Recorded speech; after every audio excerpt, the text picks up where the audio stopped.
The child is the dream of its parent, a dream that the parent lives. If you want to learn how to live your dream, just watch your parents. See how it works for them. But that's how it works for all of us. With caring, with passion, with resolve, with commitment, and with determination. That's the easy part. The tough one comes later. The tough part is when you and your dream cannot be distinguished. When you become the dream of not just your parents or yourself, but a point in the journey where you become the dream of a nation, when you become the dream of the choices you made, when your vision echoes in millions of resonating voices across the world, from where there is no looking back, you are the dream. There can be times when it will be or feel impossible to perform.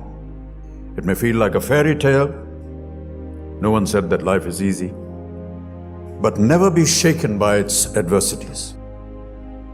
A dream, a vision is not an intangible, unreal, imaginary piece of fiction.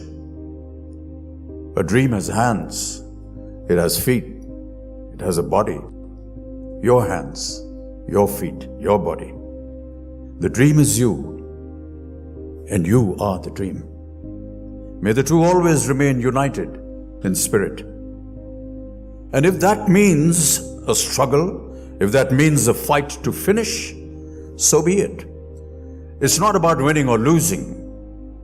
It's about living a life. If I had been a sportsman, a boxer, athlete, hockey player, cricketer, if I had joined the army, the navy, and the air force, if I had been anything else other than an actor, my parents would still have been happy because I was their dream, no matter what I myself was dreaming to be. Gandhiji said, "Be the change that you wish to see in the world." If I were to add my feelings to it, I'd say, be the dream that you wish to see in the world. A dream which is neither mine, nor yours, nor anyone else's, a dream which belongs only to itself.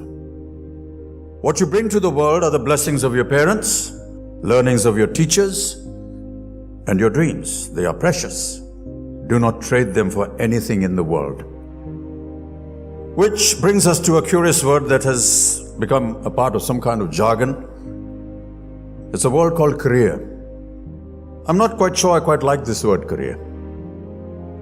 Career is literally a dash of speed, like a horse does on a racetrack, bolting at uncontrollable speed without an aim or an objective.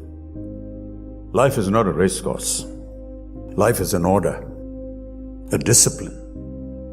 Life is a focus. Life is a purpose achieved by virtues which are developed with personal effort. Do not gamble on life. It may not happen twice. A dream, therefore, is much more than a career. The dreams of the parents and the dreams of the child live in one place, remember. That place is called home. Not yours, not mine, not his, not hers. No one person's. A home is always ours, our home. Our dream is our worship. Our vision is our prayer. This is the structure of dreams. This is the bond. This is also the bondage, a bond of love, the bondage of responsibility, be that of a small family or that of a large nation. We are because we dare to dream. We are because we learn to excel. Chances are very strong that I could have been in cinema or in any other creative aspect of life without a grounding in education. Education which is in consonance with the belief that what sculpture is to a block of marble, education is to the human soul.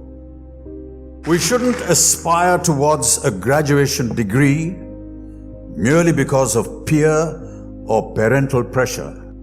We should aspire to become graduates because we feel the need to be complete with the advantage of formal education. Remember always in life, whatever is good to know is difficult to learn.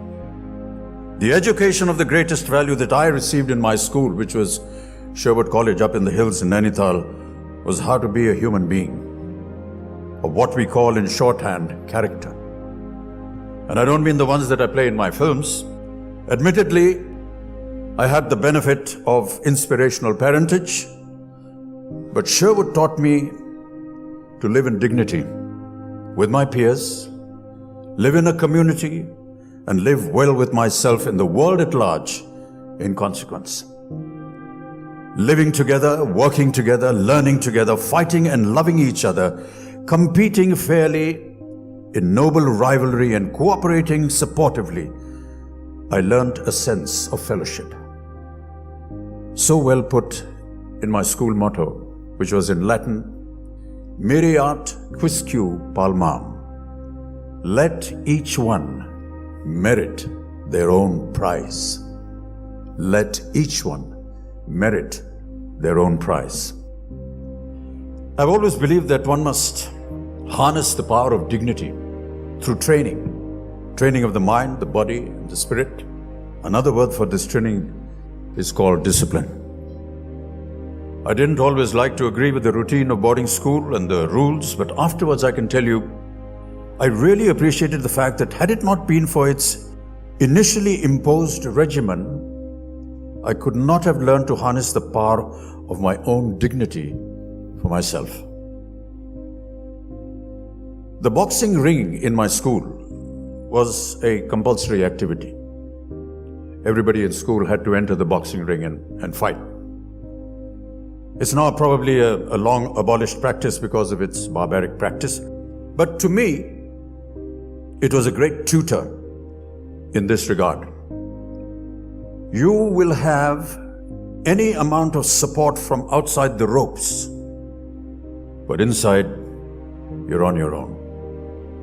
Similarly, in life beyond, you may have a die-hard corps of cheering fans, and also perhaps those that jeer at you, criticize you, abuse you, in contempt. But at the end of the day, you must engage life alone. The greatest prize in life is not the recognition of worldly success. The prize that best crowns the human being is that of the possession of good character. It is a strenuous prize. It must be re-won. It is also a certainty of mind that there is many a day where I shall fail that prize myself. Not for want of trying, but it is the most worthy prize of all. And without its effort, all material success and fame is sheer emptiness.